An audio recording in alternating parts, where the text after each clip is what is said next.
How you guys doing? 2019, man. This has been a crazy year for me. Like, I'm gonna tell some couple things that's been going on with me as far as Sugarless crystals in general, and I'm gonna drop a couple dimes in the process. So, highlights of this year. First things first, as far as Sugarless crystals, like one of the smartest business decisions I made was going to KetoCon, because I met so many people, I made so many connections, and I actually got a feel on how like some of these brands actually are. But that's that's another story. I made so many great connections. The lady, all I dream about food, you may not know her name, but Carol, I met her personally, and we made connections, and I actually, I'm in some of her groups, and I can actually reach out to her if I need to. So that was huge. All I gotta do is meet Nam Nam now. I mean, for those that don't know, her and Nam Nam, or All I Dream About Food and Nam Nam, Paola, are two people that really were big inspirations in me when it came to keto and baking. This year was the first year Sugarless crystals actually start to pay for itself. Thank Jesus. Whoa. Man, it's so, for those that don't know, this is going on my second year having my website and my third year of having YouTube. For the entire time, I've been funding myself. So actually, for the first time this year, Sugarless crystals actually started funding itself, and I wasn't constantly coming out of my pocket. I still do it every once in a while just because, but I don't have to. Now, the majority of the money comes from the website. But this year, I want to say it was this year.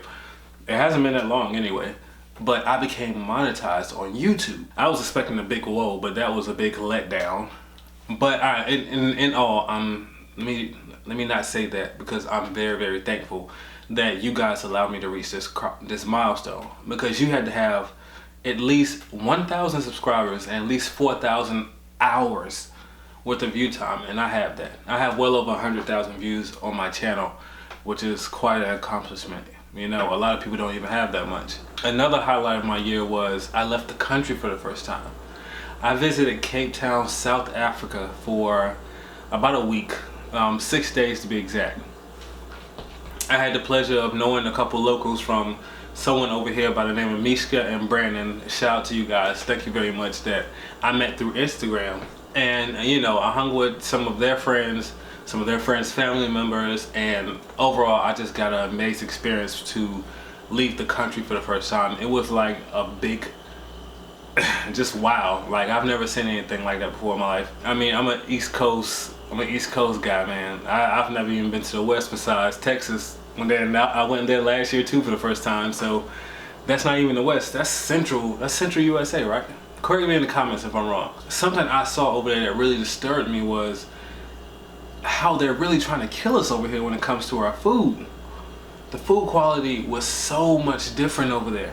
Now, granted, they still had KFC and McDonald's and things like that. They still had trashy food, but the trashy food wasn't overwhelming. If you follow me on IG, there was a cookie called the Stroopwafel, correct me if I'm wrong, that they sell in Amsterdam, and I didn't know anything about it until I went over there, and they said, it was the biggest cookie over there. Like, it was the sugar honey iced tea, if you want to call it. I tried the cookie out, and I looked at the ingredients, and the ingredients weren't like super alarming.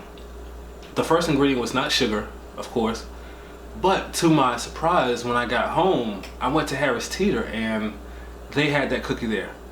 But the crazy thing was, the ingredients were completely different. Now, granted, ingredients like sugar were the same, but the very first ingredient was high fructose corn syrup. The next ingredient was sugar. And I was like, wow, like, when I had it in Amsterdam, it wasn't even sweet. And then also over here, they had canola oil and some other oil, cottonseed oil inside of it. Correct me if I'm wrong. But I was just like, wow, like, just to bring it over here, you have to change the ingredients. So that was very alarming and hurtful. Like, like, man, like that. I mean, you're really out here for yourself, A huge milestone for me that I tried over the year was, I've never been able to do a 24-hour fast. Never. Like, within about a good 6 to 8 hours, I mean, I'm struggling. Like, I could not do it. But when I came back from Africa, I actually pulled off a 48-hour fast. I skipped over 20 and went straight to 48, and I was able to do it. I don't know if that comes from age or, you know, being further keto adapted that really changed everything. And something I noticed was I had a very big issue with my food where I would eat and I would still be super hungry, like, you know, like I didn't even eat anything. So for me to diet properly, it required me to have a lot of willpower and to not to eat more and to not eat again. But after I did that 48-hour fast, when I ate for the first time, I didn't feel full, but I was satiated. I was fine. And that's something that's been going on actually since then. So something that I've been doing as of late is every week, so every 7 days, I have a 24-hour fast within my week. And I find that far more beneficial than the 16 to 8. Also, as I learned a lot about my body, I cut a lot of body fat towards the beginning of the year. And for those that don't know how I look, so I'm 6'2", 6'2" and a half. You know what I'm saying? What? 6'3" with my boots on. But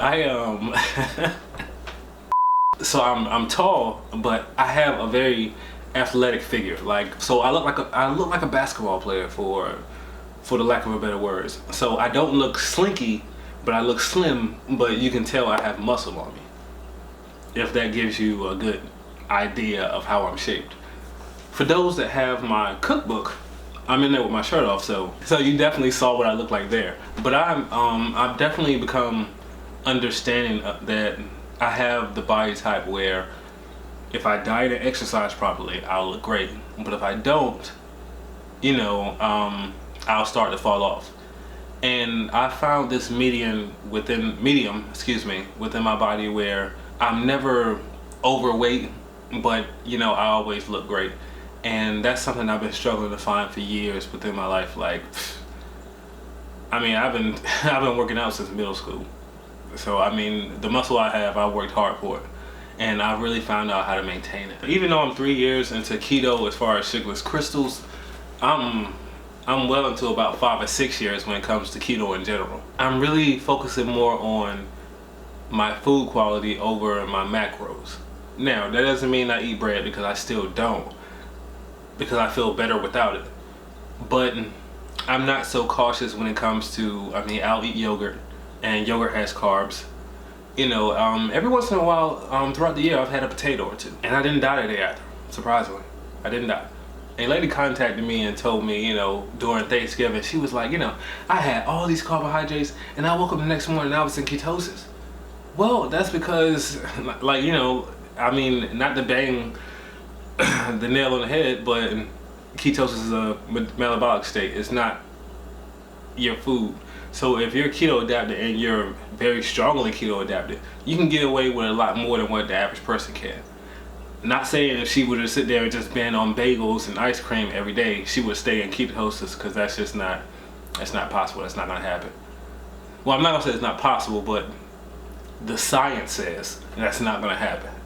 And for anyone going forward, to anybody new, I highly suggest that, you know, in the beginning, you do focus on, you know, the base level things, and what you do is you just build off of that. And what you'll find is you'll find something that fits perfectly for you. Because that's why I feel like our diet should be about. I don't think it should be as far as, you know, you go to someone's website and they tell you how to eat. Because I mean, if someone told me how to eat, if I read something that said eat a cup of spinach, I can't do that. It's going to inflame all my sinuses.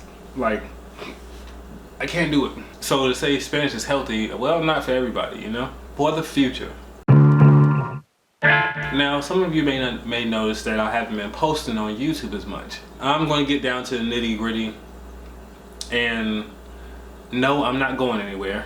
I was going through my videos the other day because I was editing a video, and if you see my gingerbread video, I went back and I had to get some clips from a previous one. And I saw it, and I was just, you know, just laughing and thinking about the day that I made that video and how fun it was, and you know, how I felt every time I made a video and every time I edited it, and when I uploaded it to YouTube, the joy that gave me, you know?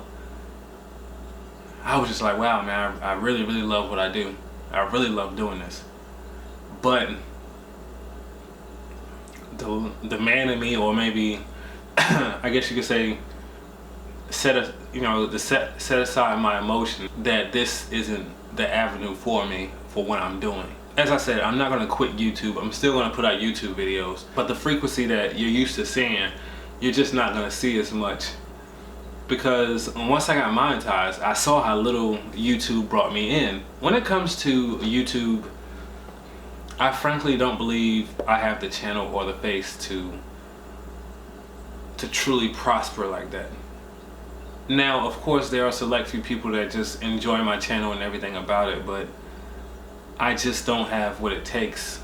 Not as far as me personality, but as far as what the people or the diet community look for when they search YouTube for videos.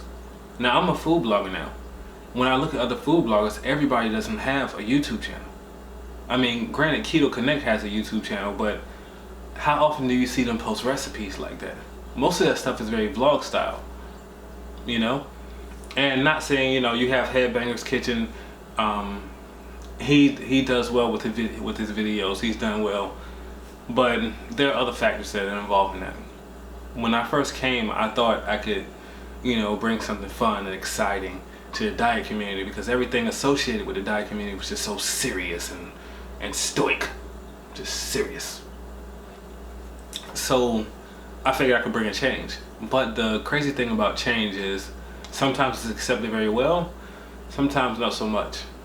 And I feel like my channel is a situation where not so much. You know, there's a channel, and I'll shoot her right here.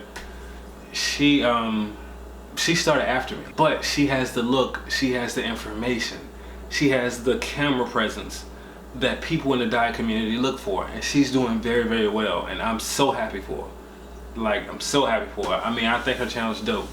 I still watch it. I'm not someone that comments much, but you know, I watch from the background. There's a company that I always talk about, and for those that don't know, one of the owners, he looks a lot like me. And you would never know that at all. He stays in the background because he knows how he'll be received. And everything isn't so black and white. There are definitely multiple factors involved in a lot of things. I don't get too political on my channel. Like, that's not something I do. It's not something I'm going to do, because it's pointless when we're talking about keto. As far as my website goes, I'm just focusing strictly on putting out the highest quality content as I can. The reason why I said I learned that my face was an issue, or my personality was an issue, was because I took the same principles to my website and it flourished. Like, it does amazing. And when it comes to YouTube, when I put three videos out a week, at the end of the month, I get an extra $10. Like, oh my God, you know what I'm saying? I do it on my website. For those that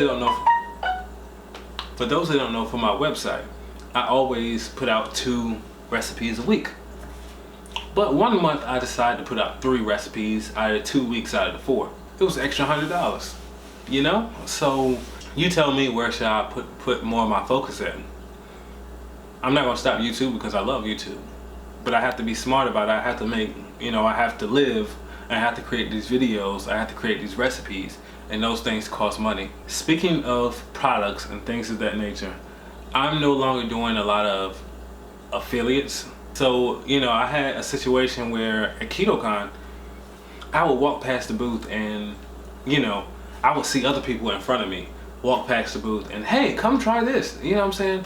And I would walk past the booth and, you know, they would just kind of look, they wouldn't say anything. And, you know, hey, so what, I mean, you know, I would have to ask, you know what I'm saying, so what do you guys have going on here? Oh, well, this is such and such and such. Coincidentally, the same company contacted me months later when they saw me on Instagram or either YouTube, and they said, hi, we were wondering, would you like to try some of my product? Wow, really? 2 companies did that from KetoCon. Now, one of the companies that did it from KetoCon, they were actually very cordial and nice to me when I walked past their booth. Well, when I stopped and said something anyway. But anyway, that's another conversation. nah, I'm not doing a whole bunch of affiliates anymore. So if I support a company of anything, then yeah, I stand by it. But in this world where keto is just so, it's become so corporate now, it's gonna be hard to weed out the good companies like that. And I hope companies that I represent, I hope they continue to make high quality things. I really do. I want to continue to learn, because in my situation, I feel like the only thing that makes me successful when it comes to my website is the content I put out. Now, I'm strategic about how I put it out, but, and that does help. But the thing is how good it tastes and how well my pictures look. And if I want to continue to come out with these bomb recipes, or taking recipes and making them taste the best I can, I have to continue to learn. I have to continue to increase my culinary skills. And that's something for 2020 I'm doing without a doubt. Without a doubt, it's not questioning it. So for those that were here in 2017, those that joined in 2018 and 19, I hope you guys stay with me through 2020 and to infinity and beyond.